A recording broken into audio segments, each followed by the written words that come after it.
The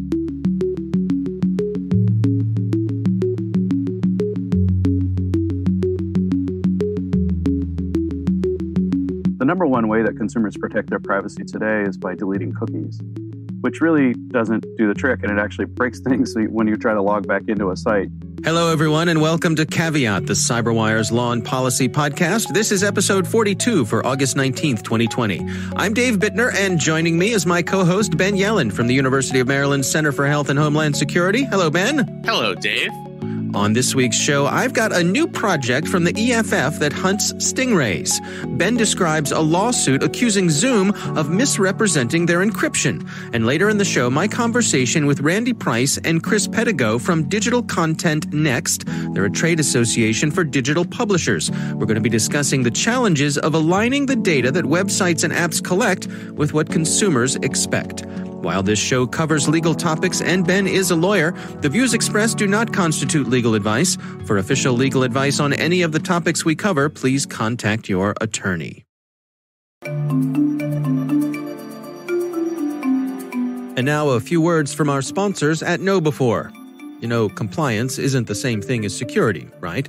How many times have we all heard that? It's true, too. Having checked the legal and regulatory boxes won't necessarily keep the bad actors out. They are out of the checkbox kinds of thinkers. But what about compliance itself? You've heard of legal exposure and regulatory risk, and trust us, friend, they're not pretty. So again, what about compliance? We'll hear more on this from KnowBe4 later in the show. It's not a trick question either. All right, Ben, why don't you start things off for us this week? What do you have for us? Sure. So my article is from the Washington Post Cybersecurity blog 202. Zoom sued by consumer protection group for misrepresenting its encryption protections.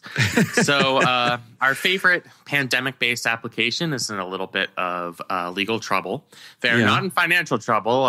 Hopefully smart investors out there got in on the ground in January, but they are in some legal trouble now. Well, they can afford to hire good lawyers, right? That's exactly right.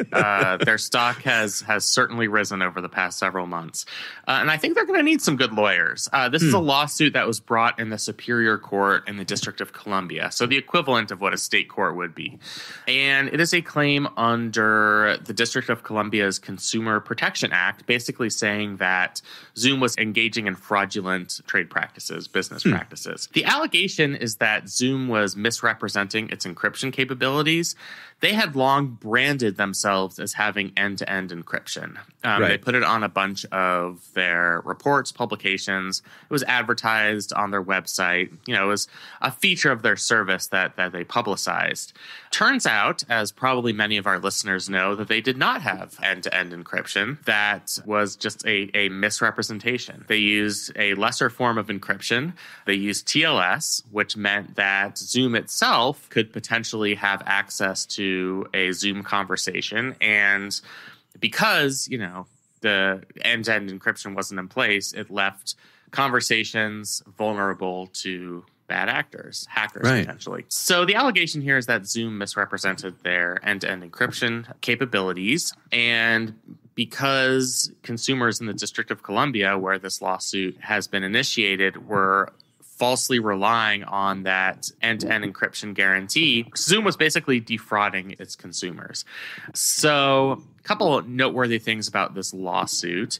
First, DC is one of the few jurisdictions in the country that allows third-party groups to bring lawsuits on behalf of consumers. So usually this would be brought either by the consumers themselves in a class action lawsuit or by the attorney general within a jurisdiction. DC actually allows nonprofit organizations to represent consumers in consumer protection lawsuits. So that's what's happening here. So that's sort of one interesting element of this. The other is, I think we've known for some time, probably since around April, and that's when everybody kind of got into this world of Zooming, when Zooming became a verb that was part of our regular vernacular. I think we've known that they misrepresented themselves as providing end-to-end encryption. In fact, they admitted it. They admitted the mistake. They sought to rectify that first by guaranteeing end-to-end encryption on their paid service. which did not go over well. So now they claim to be guaranteeing end-to-end encryption on their free service as well. But it sort of took lawyers a while to get all of their ducks in a row to come up with a plausible cause of action. And just based on reading the civil complaint here, it seems like the attorneys from this consumer watchdog group in D.C. have done their homework. And this is a pretty compelling lawsuit. Yeah, I mean, this is interesting because is this just a case of perhaps the folks in the marketing and PR department being a little overzealous and, I don't know, overselling what they thought was going on? Maybe they had a miscommunication with the engineers. What do you think? Yeah, I mean, there are a couple possibilities here. One is that, as you say, maybe the technologists were not in charge of the marketing, and end-to-end encryption is something that the marketing team knows that consumers want, but they didn't have an understanding of exactly what that is. What the civil complaint alleges, and I think this is very compelling, is that end-to-end encryption has a very specific meaning. It is defined in federal standards. So if you advertise that, knowledgeable consumers will know exactly what that means, and they will justifiably rely on that characterization. So, I think what Zoom's original excuse was, well, technically it's not what the industry would refer to as end-to-end encryption. we were using that as a term of art to mean that, the transmission of our conversations was very secure. Right. I can't help thinking about mobile providers and unlimited data. Yeah, exactly. Unlimited data, and then the last 15 seconds of the commercial is unlimited doesn't actually mean unlimited. Right. There are a million different exceptions. Right. So yeah, I mean, I think that's very possible here. One thing that I think does not bode well for Zoom, they would probably prefer to plead ignorance here and say, this was a mistake on the part of our marketing team. We made a mischaracterization. It was not intentional. We weren't trying to defraud the consumers of our product. At reading through the complaint, it seems like Zoom should have been aware that this was a misrepresentation. They were informed by privacy advocates and cybersecurity professionals saying, you advertise yourself as providing end-to-end encryption, and you do not provide that. And there's a lot of written documentation that Zoom and its parent company, headquartered in California, were provided that information. So it's going to be difficult for them to plead ignorance. If I had to guess, I think it's possible that Zoom would try to settle this case. If the lawsuit went through and the consumer protection advocacy group was successful, it would be about $1,500 in damages to every DC resident who made a non-business Zoom call in the relevant time period. And so that's certainly going to add up. So it seems pretty clear here that they did make a misrepresentation. They did make a mistake. Perhaps it would make sense for their bottom line to try and settle the suit before they get sued in other courts across the country. In a case like this where you have a product that is mostly free, I would suspect that most of the people who are using Zoom are not paid customers. How do you come up with a dollar number for what people have suffered if they're not paying for the product? So oftentimes it's not a scientific calculation on the damages suffered. It's either based on some sort of custom in legal precedents, like this is the general level of damages that we assign based on fraudulent practices related to cybersecurity. So it's usually not as specific as it is for other types of damages. It also depends on the severity of the allegations. So what's happening in this case is the civil complaint is saying that the plaintiffs deserve what are called treble damages, which is basically triple the amount that would normally be given for a standard, we didn't really know what we were doing fraud case. And what that seems to indicate is that Zoom was aware or should have been aware that they were fraudulently representing their product, so that they should be punished above and beyond what compensatory damages would otherwise indicate, if that makes sense. No, it does. And of course, maybe the lawyers have a boat payment coming up, right? Yes. Yeah. Those yachts won't buy themselves, my friends.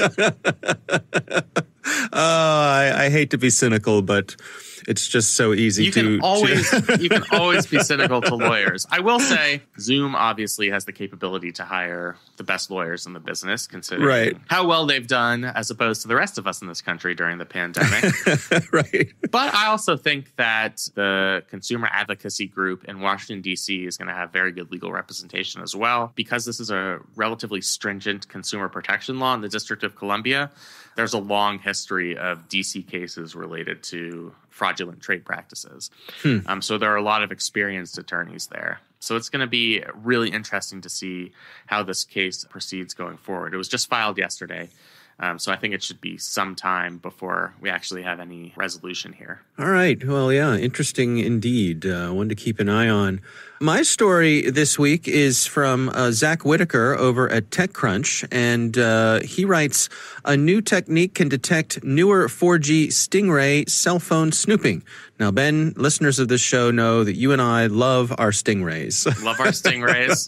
we can't get enough of them. We've metaphorically been stung by the Stingrays. That's right. And so just a quick review. A Stingray is a cell tower simulator. And what it does is it allows law enforcement to basically activate this device. It pretends to be a cell phone tower. And then anyone who has a cell phone in the area where the Stingray is, their cell phone is going to attempt to log on to this device, which is just part of how cell phones work. And based on that information, they can get a lot of information about the cell phones that are in the area, the locations and whose cell phone it might be. And there's information that's exchanged in part of the handshaking routine that cell phones normally have between themselves and towers. But these Stingrays have been very secretive. The folks who make the Stingrays, Harris Corporation, they have these things all wrapped up under non-disclosure agreements. So they're sort of cloaked in mystery. More and more information has come out about them. Actually, we've had some kind listeners write in who are former law enforcement who've given us some insights onto how they work. So I appreciate everyone who's written in to try to help us understand more how they work. But what this story is about is how some folks at the Electronic Frontier Foundation have come up with an open source project that they're calling the Crocodile Hunter, and it can detect cell site simulators. So if you're running this software and you need some hardware and some software, it's not something that's easy to do. You do need to have some stuff to be able to do this. But if you're set to do this, you can run this open source software and you can detect Stingrays. And they have done that. They've gone into some areas and they've detected some Stingrays. Now, before we go on, let's discuss this name Crocodile Hunter, Ben.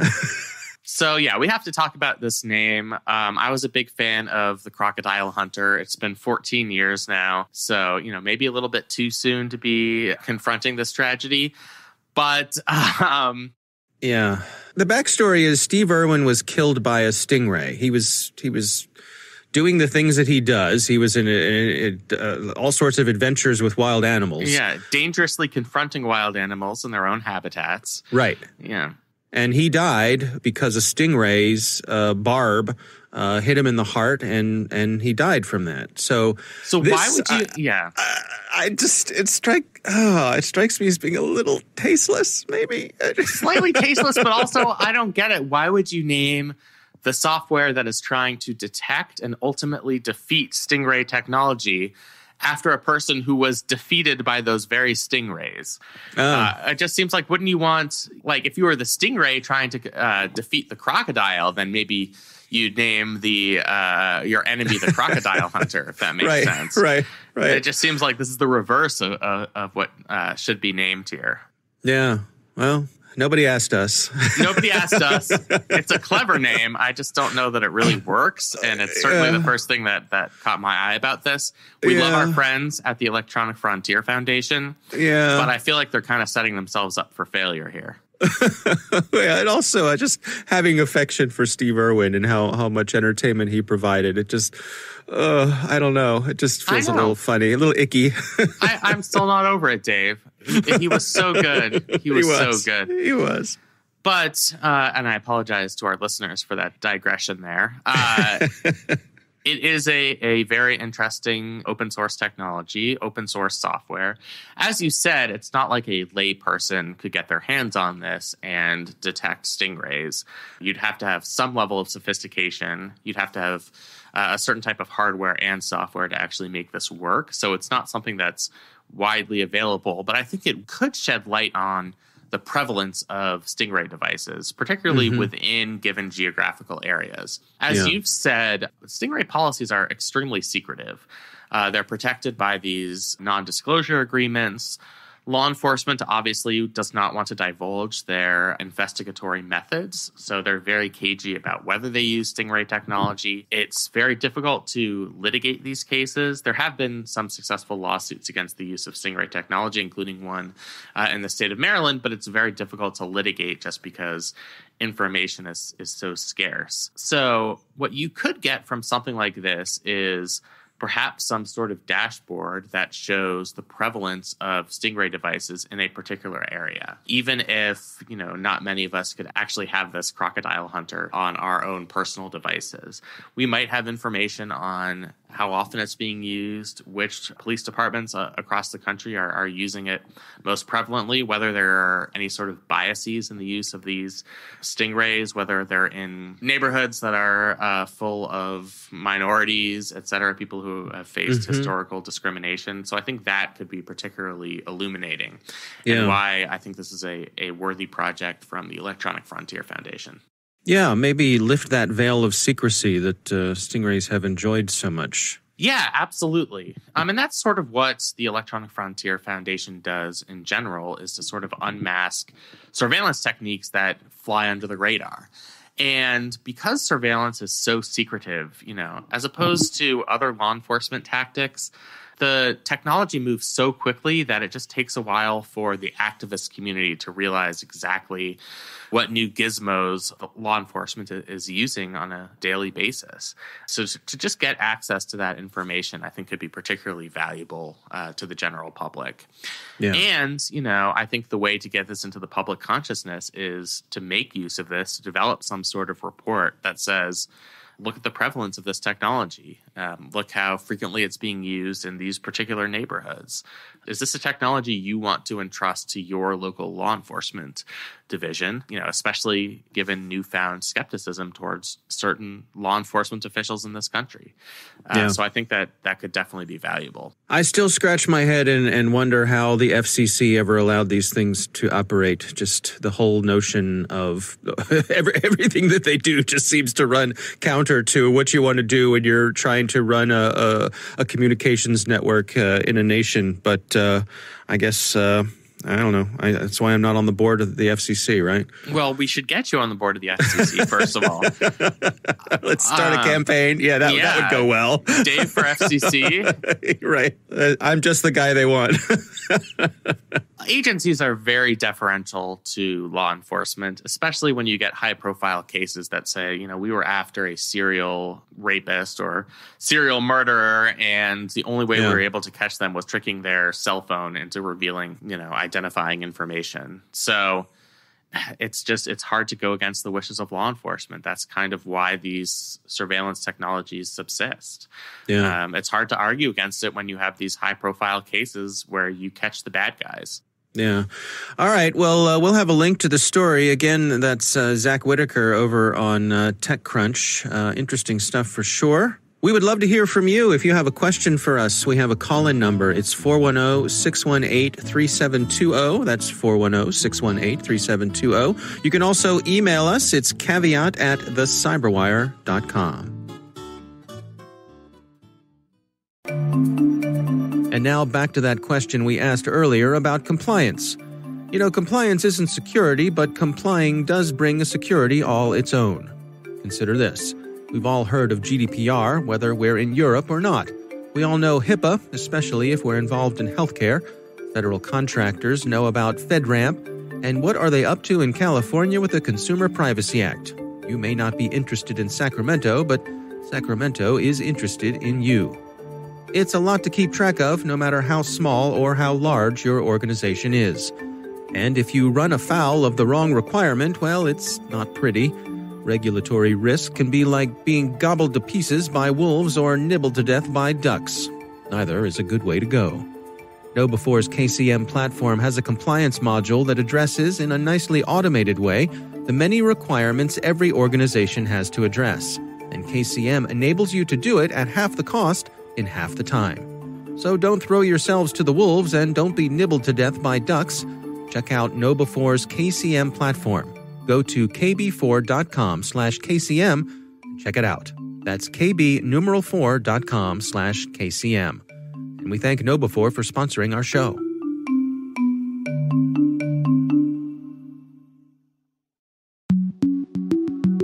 Ben, I recently had the pleasure of speaking with Randy Price and Chris Pedigo. They are from a trade association called the Digital Content Next, and they work with digital publishers. And certainly top of mind for them are some of these challenges of trying to align the data that websites and apps collect with what consumers expect and more demand. Here's my conversation with Randy Price and Chris Pedigo. The line of questioning here is really to understand consumers' expectations and how well the industry is aligning with consumer expectations. And from where we sit, Digital Content Next is the trade organization for premium publishers. And these publishers have a direct relationship, a one-to-one relationship with consumers. But again, we wanted to check in as a whole of the industry with consumers and their expectations with what data is collected and what their expectations are with that data collection. We've done similar studies about Facebook and Google and consumers' understanding of exactly what they're collecting and how they're using it. And so we thought this was a good opportunity for us to check in once again. And what we found here was that the majority of consumers understand that data is being collected overall, and their expectations about the primary website. So I go on a website and that website is collecting data to help improve overall, to, protect me from fraud and malice. Those are top expectations that are aligned with consumers. So consumers do expect, 59%, they do expect websites to collect data to help protect them against fraud and malicious activity, 55% to help improve the website and navigation overall. And also, high expectation in terms of collecting data for subscription. So I've logged in, I've signed on. There's a, high correlation that once I'm a subscriber, they will be collecting data and doing this kind of for my benefit. Where we see expectations don't align is once that data goes out of house. So once we have outside vendors using that data to either retarget for advertising or use that data or sell that data, that's where consumer expectations completely fall off. That's what consumers don't expect, and I'd say are not informed about the transparency of when that data is being sold and used outside of that first-party relationship. Can you describe to me sort of what the ecosystem is like out there in terms of the folks who are providing these ads that are a big part of the economic engine of the internet? I mean, are there different levels of the folks who are using best practices and following the rules and doing the right thing, and then does it branch off from there as some folks on different layers aren't respectful of people's wishes? The sort of digital ad ecosystem is really quite vast. There are obviously two big players in that ecosystem, Facebook and Google. Really sort of dominate the ad landscape. But there's a myriad of companies that perform a lot of different roles, from providing simple analytics, making sure the ad is served, measuring the ad. To Randy's point about consumer expectations, I think most consumers understand that advertising is a key funder of the web. What they don't expect is for companies like Google and Facebook to be collecting data about them as they go around the web. And that's where the CCPA comes in, is it really tries to give consumers control over the sale of their data. And the way they define sale is data that is flowing from the first party, from the website, to a third party for sort of independent use. If you look at the digital ad ecosystem, you've got lots of companies that aren't necessarily taking that data to build a profile. There's not a sale of that data. So that, sort of analytics company or measurement company is collecting data in line with what a consumer would expect. They're providing a service in the app or on the website, but they're not taking that data and reusing it elsewhere. Where I think CCPA is helpful in giving consumers more control is that it is giving consumers control over how companies like Google and Facebook might take that data, build a profile about them, and use it to serve advertising elsewhere on the web. And what specifically is included in CCPA that helps us here? So there's a number of rights that you get under CCPA if you're a California resident. One is the sort of general right to know what data has been collected about you. You can request to have your data deleted. But I think the big one is you can exercise your right to not have your data sold. So it's called the do not sell right. And in that scenario, you click a button on the publisher's site, or there may be in the future some sort of extension in the browser or some sort of browser control to let websites know your preference. But once you've activated that do not sell right, your data can be used for a number of purposes, for fraud, for recommendations while you're on the site, for anything that the first party sort of uses to make that service better for you. That can still happen, but it's data flowing to companies like Google and Facebook that cannot happen anymore. So in terms of the consumers out there, I think like a lot of folks out there at the outset when online advertising began and there was this opportunity to customize ads based on your interests, I think like a lot of people, I thought, well, that's a good idea. I'm on board with that. I would rather see ads for things that I'm interested in rather than ads that have nothing to do with anything I'm interested in. But it seems as though we've kind of overshot that a lot of the places we visit, you find that the ads start following you around and it's a little bit creepy. Are there best practices out there for organizations to walk that fine line between collecting appropriate data and not making the users uncomfortable? Well, I think that's where we really look to, aligning with expectations. And with that comes transparency. So, I think one of the questions and concerns consumers had when ads were following them around was, how are they doing that? So they weren't informed on kind of what was going on the back end and what data was being collected and what data was being used and sold and used for targeting.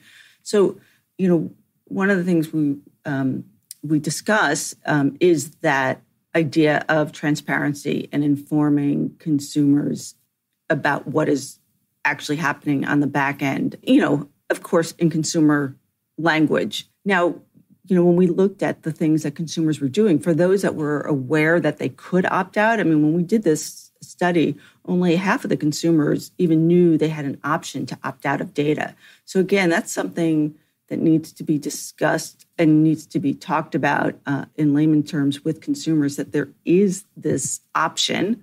As Chris said, there's an option in CCPA to do not sell my data. So those options need to be really clear for consumers. And when we talk to consumers in this study about what they're doing, for those that are aware of opting out, when we talk to them about what action steps they were using, most of those weren't really helping them in protecting their data. The idea of deleting their cookies, that also doesn't, protect them against online tracking. And doing do not track, it's known out there that many ignore those do not track signals, so their data is still being collected. So a lot of the action steps that they currently are taking also aren't helping. So when consumers take these steps and then they still see those ads kind of following around, it is a little disconcerting to them as to why this is all happening. Yeah, it strikes me that perhaps there's a trust gap here where even the advertisers who are doing their best to do the right thing get lumped in with the folks who are out there just vacuuming up data and selling it to the highest bidder. I wonder if there's a PR campaign that needs to be put out there, or even some sort of seal of approval or something that if you're on a site where folks agree to do the right thing, that they could say that they're doing so. Yeah, it's a really good point about trust. I think we've been sort of following this for years now. The unbridled collection of data really does creep out consumers, right? And it's not just that you're seeing ads pop up all over the place, but there's a lot of consumers that are wondering if it impacts the kinds of offers they're getting, credit card offers, or whether it impacts their credit score, all that kind of thing. And what's interesting is consumers really don't have a lot of ways to meaningfully sort of impact that data collection to opt out. And so what we've seen them do, like Randy referred to, the number one way that consumers protect their privacy today is by deleting cookies, which really doesn't do the trick, and it actually breaks things. When you try to log back into a site, your Right. login cookie's gone. But what's interesting is that a lot of consumers have started downloading ad blocking software, right? So they're just blocking ads altogether. They're sort of throwing the baby out with the bathwater. In the US, I think it's around, Randy, correct me if I'm wrong, but I think it's around 20 to 25% of consumers have downloaded ad blocking software. In Europe, it's closer to 50%. And in Asia, it's 60 to 70%, depending on countries. So, and this is primarily, the consumers downloading these ad blocking software are primarily younger consumers. So future customers, essentially, the next generation. That trust gap is starting to have meaningful consequences for not just the bad actors, but for good actors, people that are using data in responsible ways. Yeah, it's interesting to me because I am one of those folks who has an ad blocker. And so quite often I'll go to a website and a window will pop up and it says, hey, we see you're using an ad blocker. Please disable it so we can provide this content. And I guess the disconnect there for me is that I'm actually okay looking at the ads. I would love to have an option where they could show me the ad, turn off the tracking. Yep.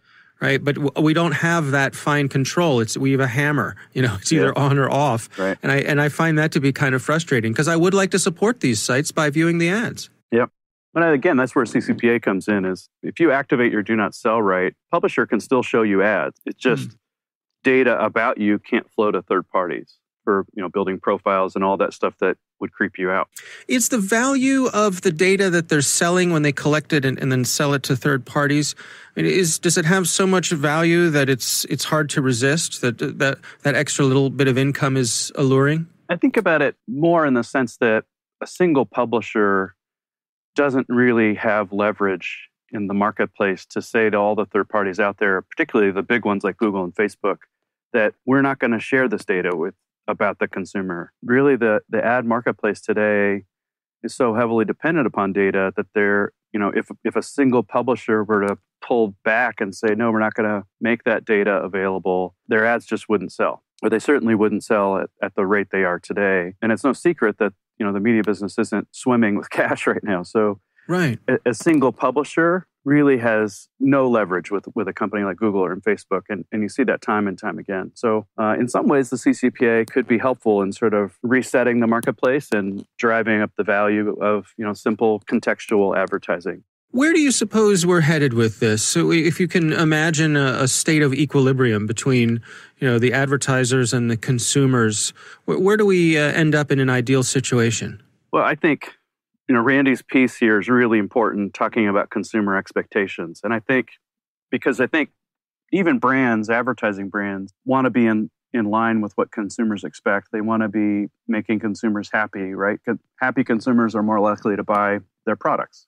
In terms of the equilibrium, I think what you're seeing is a lot of countries and now states like California are passing privacy laws to give consumers control over how their data is sold, how it's shared.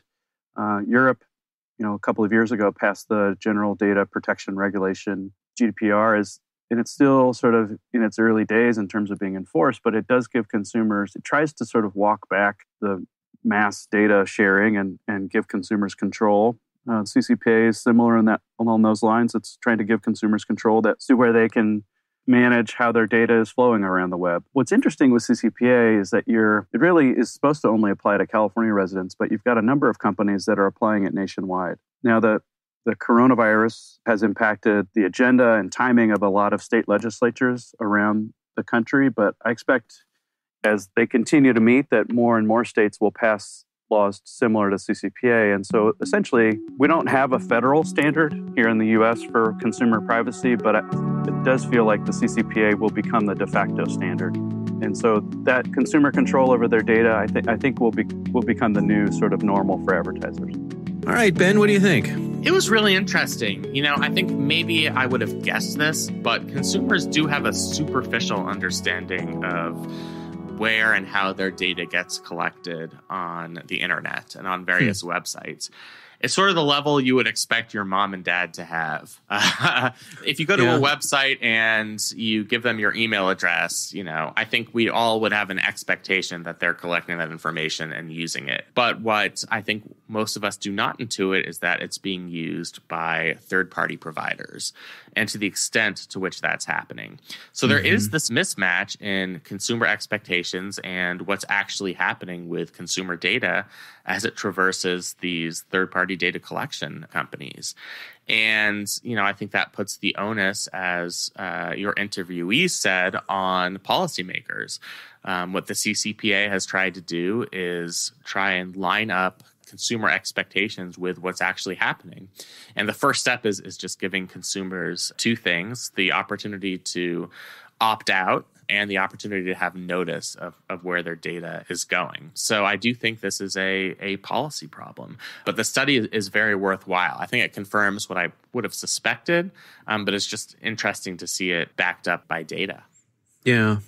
I have to admit that this is a bit of a bugaboo for me that, I'm sure this happens to you too. You'll go to a website or something, you want to check something out. Let's say it's a news website and something pops up and it says, hey, we see you're using an ad blocker, right? If you want to see this content, please disable your ad blocker, whitelist us so we can show you this, because this is how we make our money. And my response to that, and I wish there was a way I could respond in the moment to that, is, okay, look, fine.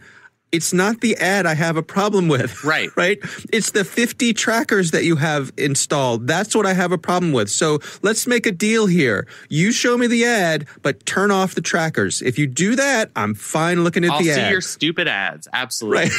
Right. But that's not an option. And it bugs me that they pretend like that's the issue. That, oh, you're blocking ads. No, I'm blocking all the tracking. That's the part I have a problem with. You want to put an ad on your website? More power to you. Right. We know you have to pay the bills. That's fine. We know that you have to have advertising. Otherwise, I'd be giving you my credit card because I'd still want to read your article. But yeah, that's right. We're not reliably informed about the fact that we are being tracked as consumers. And that's really, sort of the bread and butter of consumer privacy legislation, is just, if these companies are not going to reveal that in their standard whitelisting page on a website, then it's incumbent upon policymakers, and California has done this, the European Union has done this to a certain degree, to require companies to make that disclosure to us in order to do business within those jurisdictions. And as we've seen, once companies have to adapt these disclosure policies for California, that's going to be the nationwide standard, because they don't want to change what their whitelisting notice says so that it's different in all 50 states across the country. So, I thought it was a really interesting interview and sort of a eye-opening view of the mismatch between what actually happens in terms of our data getting collected and consumer expectations. Yeah. Well, our thanks to Randy Price and Chris Pedigo from Digital Content Next for joining us. We want to thank this week's sponsor, KnowBe4. If you go to kb4.com/KCM, you can check out their innovative GRC platform. That's kb4.com/KCM. Request a demo and see how you can get audits done at half the cost in half the time. That is our show. We want to thank all of you for listening. The Caveat podcast is proudly produced in Maryland at the startup studios of Data Tribe, where they're co-building the next generation of cybersecurity teams and technologies. Our coordinating producers are Kelsey Bond and Jennifer Iben. Our executive editor is Peter Kilpie. I'm Dave Bittner. And I'm Ben Yellen. Thanks for listening.